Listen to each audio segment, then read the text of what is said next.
मेरे मेहरबान, मेरे कदरदान, मैं आप सबका स्वागत करता हूं। खुशामदीद and welcome to Suhana Safar with Annu Kapoor. धन्यवाद। सिर्फ 92.7 बिग एफएम पर। बहुत शुक्रिया, बड़ी मेहरबानी, मेरी ज़िंदगी में हुजूर आप आए, और आप जब आए तो प्रेम लेकर आए, और आपके प्रेम की बदौलत सुहाना सफ़र विद अन्नू कपूर रेडियो का नंबर 1 शो बन गया है।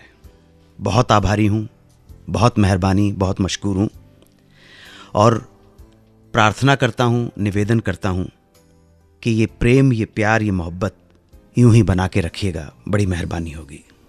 आपके लिए आज जो लेकर आया हूँ उसकी झलक याद दिलाना चाहूँगा। मेरा साया का एक गीत, बड़ा पॉपुलर गीत, तब भी और आज भी।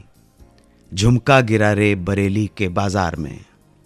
ये गीतकार ने झुमका बरेली के बाजार में ही क्यों गिराया, जबकि इस फिल्म की पटकथा से, इस फिल्म की कहानी से बरेली शहर का दूर दूर तक कोई वास्ता नहीं है। साथ ही बताऊंगा आज ही उस बच्चे के बारे में जो फिल्म्स के सेट पर चाय पिलाया करता था। ग्रेट नरगिस जी की जब नजर उस बच्चे पर पड़ी तो उन्होंने उसे दिलवा दिया एक मौका फिल्मों से जुड़ने का, और वो बच्चा एक दिन बन गया मशहूर राइटर डायरेक्टर। कौन था वो, इसका खुलासा करूंगा आज। क्यों नहीं बिक रही थी फिल्म गाइड, और उसे बेचने के लिए क्या तरकीब लड़ाई देवानंद ने, यह किस्सा भी आज ही। मधुमती के एक गाने के रशिस देखने के बाद बिमल रॉय के होश उड़ गए, हाथ पैर फूल गए, और मजबूरी में उन्हें गाना दोबारा शूट करना पड़ा। क्या मिस्टेक हो गई थी, क्या फॉल्ट हो गया था मधुमती के इस गाने में। ऐसे ही कुछ और भी अफसाने आज की महफिल में। याद दिलाना चाहूंगा मेरा साया फिल्म का एक मशहूर व मारूफ नगमा, झुमका गिरा रे बरेली के बाजार में। गीत राजा मेहंदी अली खान साहब ने लिखा, संगीत मदन मोहन जी का। इस गाने में बरेली का जिक्र क्यों आया है, जबकि फिल्म की स्टोरी से, फिल्म के बैकड्रॉप से बरेली शहर का, बरेली नगरी का दूर दूर तक कोई संबंध नहीं है। और अगर देखा जाए तो झुमका गिरा रे दिल्ली के बाजार में, तो मीटर, पोइट्री की मीटर के हिसाब से भी सही बैठ सकता था। झुमका गिरा रे जयपुर के बाजार में, झुमका गिरा रे बंबई के बाजार में। ये जो 3 साढ़े 3 मात्रा का जो शब्द है, बड़ी आसानी से इस ट्यून पे फिट बैठ सकता था।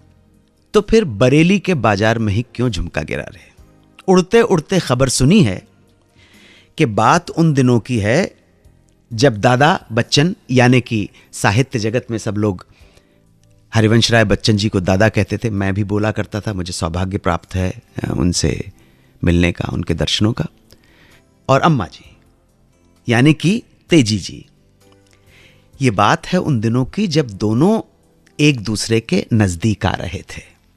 प्रेम के पुष्प खिल रहे थे, अंकुरित हो गए थे, खिल रहे थे। इन दोनों की मुलाकात होती थी मशहूर साहित्यकार निरंकार देव जी के घर पर, और निरंकार देव जी रहते थे बरेली में। जब एक दिन दोनों से पूछा गया कि भाई बात क्या है, कन्फेस क्यों नहीं कर लेते हो, स्वीकार क्यों नहीं कर लेते हो कि तुम दोनों एक दूसरे से प्रेम करते हो। जब एक दिन दोनों ने, यानी कि तेजी जी ने और बच्चन जी ने एक दूसरे से प्यार की बात को कबूल किया, तो एकाएक तेजी जी के मुंह से निकल गया, मेरा झुमका खो गया रे बरेली के बाजार में। उन्होंने ये शायद उनका कहने का मतलब होगा कि बरेली में आकर वो हरिवंश राय जी से मिलकर अपनी सुध बुध खो बैठी, और ऐसा हुआ कि जैसे कि कान से झुमका गिर गया हो और उन्हें खबर तक नहीं हुई हो। ये बात साहित्य जगत में उन दिनों खूब चर्चा में आई। अब इत्तेफाक देखिए कि इस किस्से से राजा मेहंदी अली खान साहब भी अच्छी तरह से वाकिफ थे। तो जब इस फिल्म के, मेरा साया फिल्म के गीत लिखने की बारी आई, तो उन्हें अचानक ये किस्सा याद आ गया, और उन्होंने अपने गीत में हीरोइन के झुमके को बरेली में ही गिरा दिया। ये तो एक रहा किस्सा। अब मैं आपको एक दूसरा किस्सा सुनाता हूँ, या यूं कहिए कि दूसरी बात सुनाने जा रहा हूँ। 97 में मेरा बरेली जाना हुआ, तो मैं भी बरेली में एक फंक्शन के लिए गया था। मैंने भी बरेली वासियों से पूछा कि भाई ये गाना झुमका गिरा रे बरेली के बाजार में, कहने लगे साहब बात ऐसी है कि बरेली के बाजार की गलियां सड़कें इतनी तंग हैं, इतनी नैरो हैं कि जब लोग चलते हैं आते जाते तो एक दूसरे को कंधे का धक्का लग जाता है।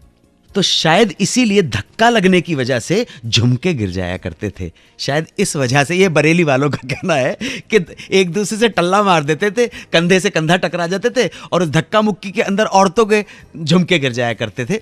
ये दूसरा वर्जन है।